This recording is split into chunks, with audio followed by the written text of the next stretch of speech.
So people have been asking me to put up some pictures of some wire gold. I got a guy coming in here real shortly, going to buy most of what I have. At least he says. You never know till money's in your pocket. But in case he does, I'm going to go ahead and film some of this while it's still in my hands, and maybe I'll put it on YouTube.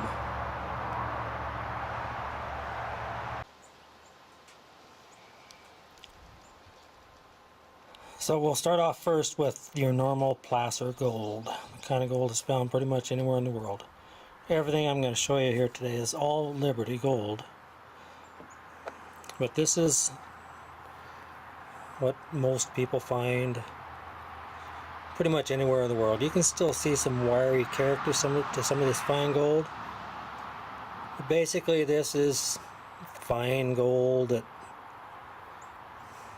people can get just about anywhere in the world.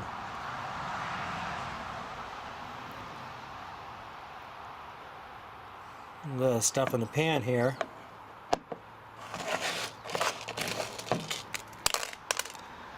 to most places they might consider this to be coarse gold. These are all pickers. This is all placer again.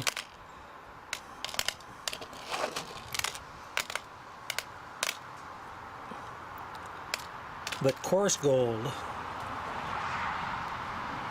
looks more like this stuff.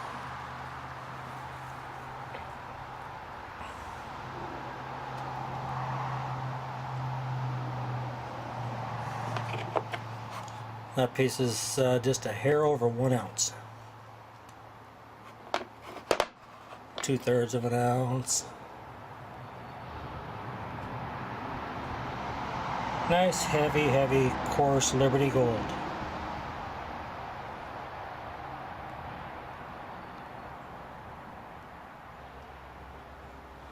Now, in the placer ground you do find some wires once in a while, and sometimes they're pretty darn nice. This pan is a collection of quite a few years worth of picking out the nicest ones.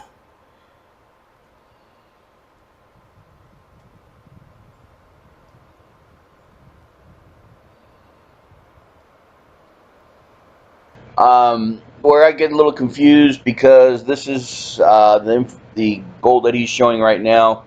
I would perceive it as being crystalline, but he's saying it's not. I tend to differ. It's maybe crystalline that's been through some alluvial process, meaning it's been through, some water of some kind. So I know I'm a little confused on this one, but hey, I guess there's room for opinion on this.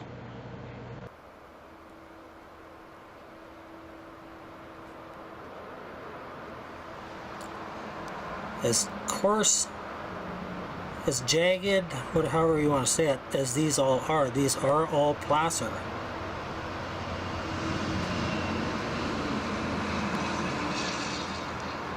Now, a lot of this stuff, you would think, how the hell did it make it tumbling down that river and still be so sharp?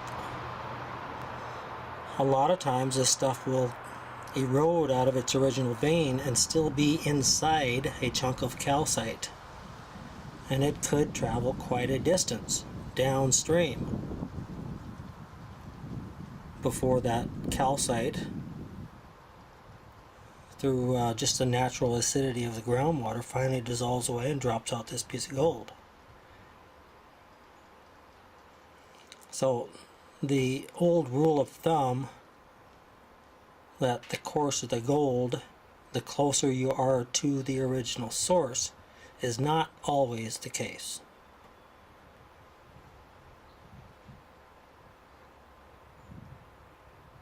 Pretty gold. Now over in the next pan here is pretty similar stuff. Only this stuff is not placer.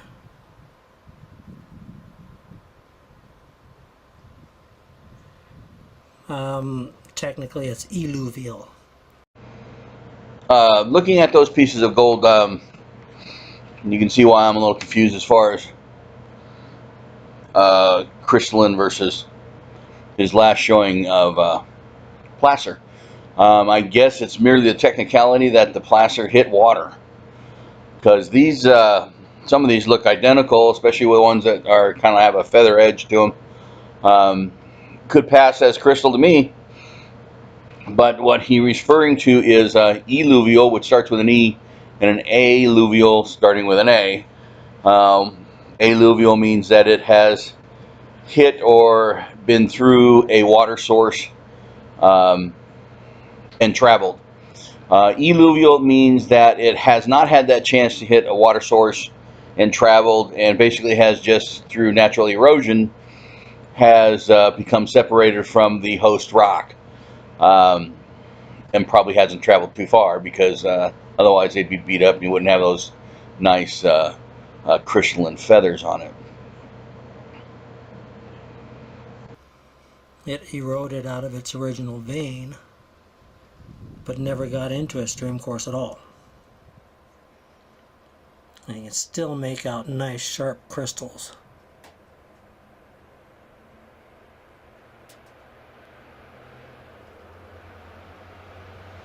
And you can spend countless hours looking at this stuff under a microscope.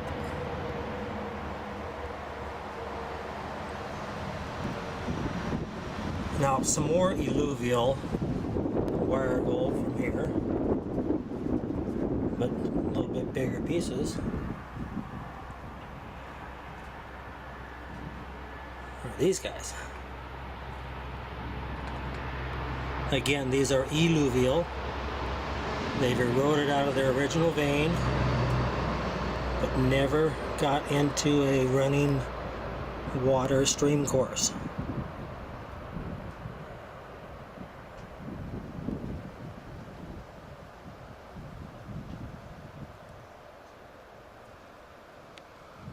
This bigger one here is a little over 3 ounces.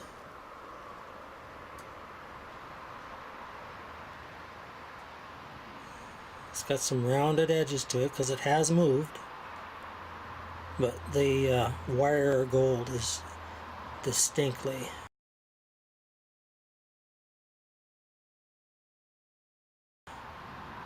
visible. It's a nice piece of gold.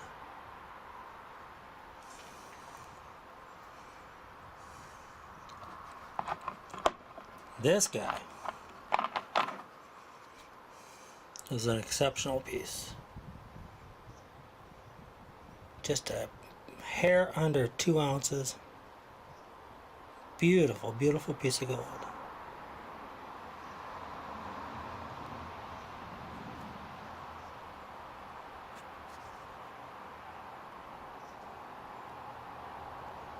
Just a mass of wires.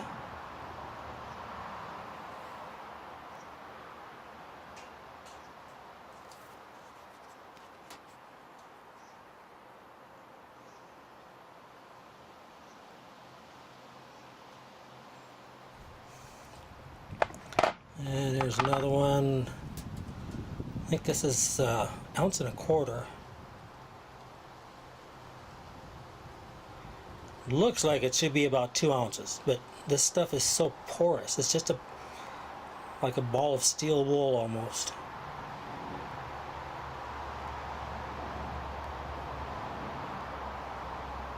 Nice gold.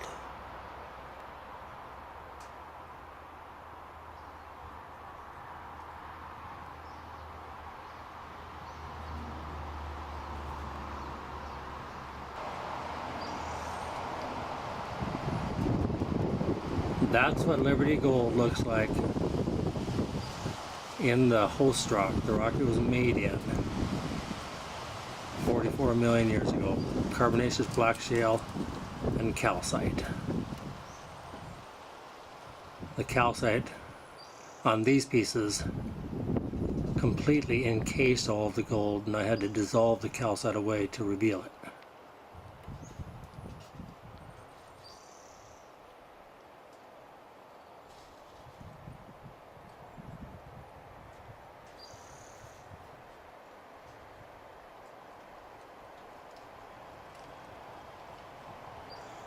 Try this one again now. Almost had it.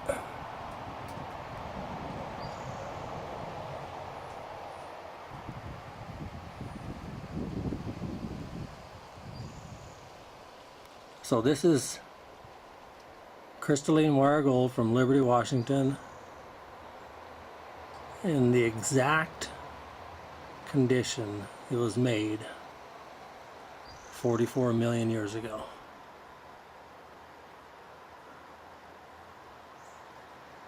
After the gold solution came through and deposited in this form, the calcite was the last phase of that particular hydrothermal event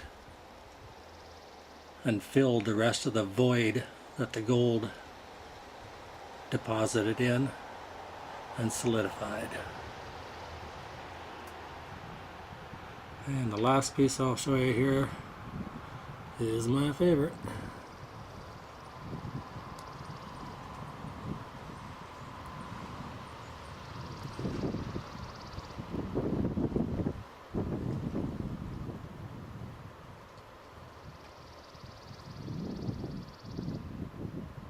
That's about as good as it gets.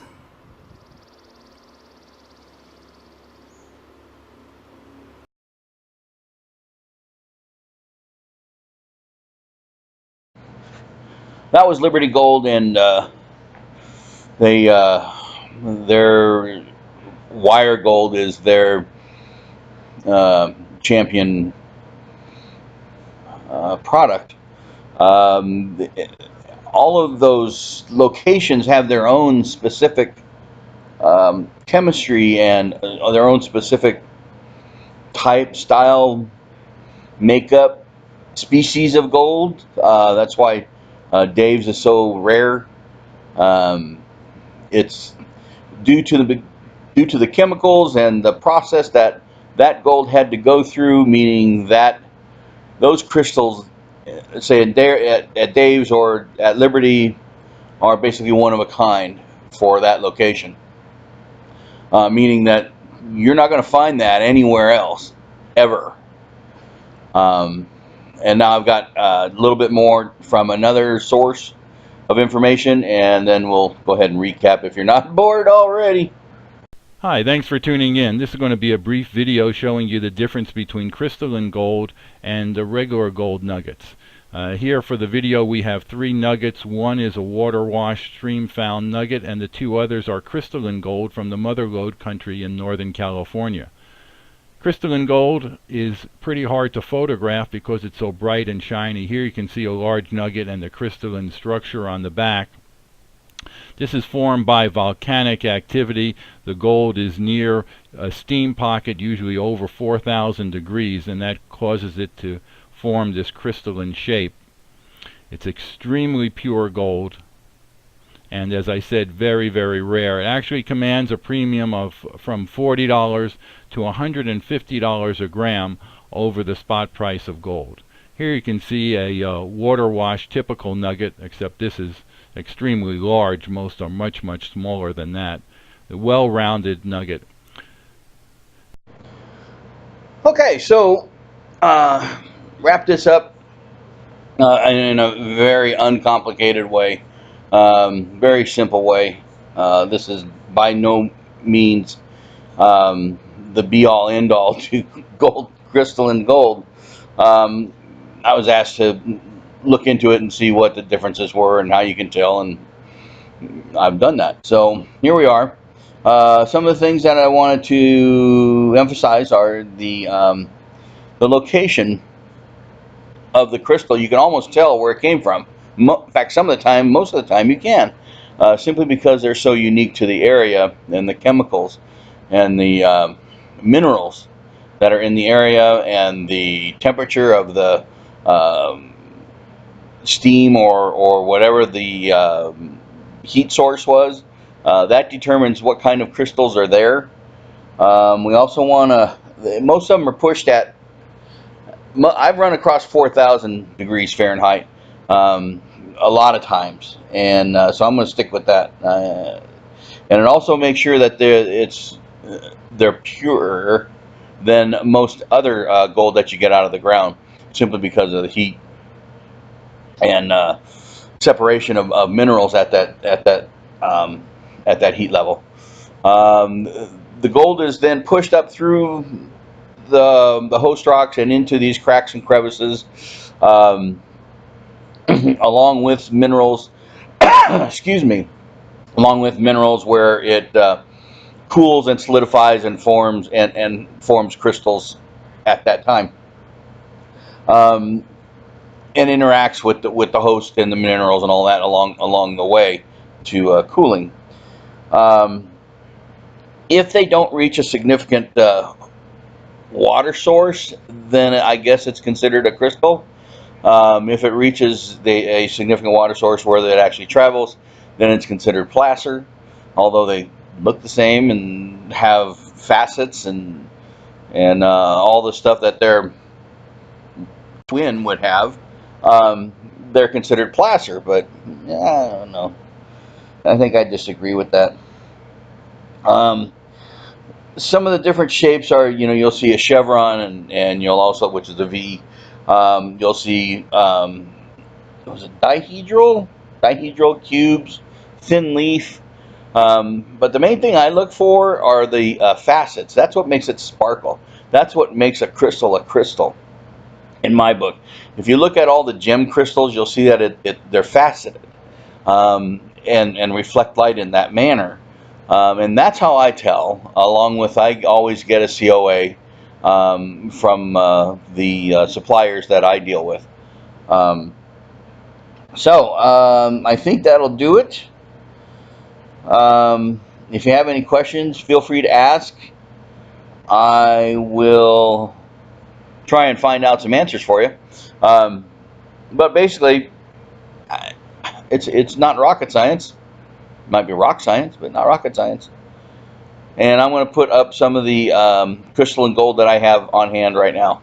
We get new shipments in all the time, and there's some dynamite pieces that have come and gone. Ask Scott. He's got the elk, or the moose antler. That is, wow, that thing was awesome. But so there you go. I hope this is enough for you. If not, let me know. I'll do some more digging. Anyways, thank you very much. Talk to you later.